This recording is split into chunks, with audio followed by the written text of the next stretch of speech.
ও অখণ্ড সংহিতা বা শ্রী শ্রী স্বামী স্বরূপানন্দ পরমহংসদেবের উপদেশ বাণী সপ্তম খণ্ড।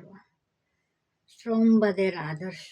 শ্রী শ্রী ভবানী বললেন, কিন্তু শ্রমের একটা আদর্শ থাকবে। শ্রম করবে নিজেকে সর্বোৎকৃষ্ট রূপে ব্যবহার করার জন্য, কিন্তু শ্রম লব্ধ সৌভাগ্যের সুযোগে আচরণের উচ্ছৃঙ্খলতাকে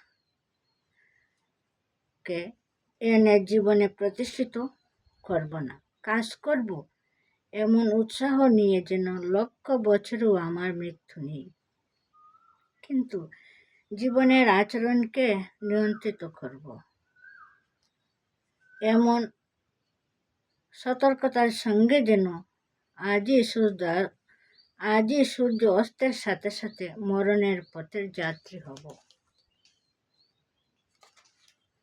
শ্রম করব জগৎকে চিরস্থায়ী ভেবে, কিন্তু জীবনের আচরণগুলিকে রাখব জগতের ক্ষণস্থায়ী বোধের সঙ্গে শক্ত করে বেঁধে।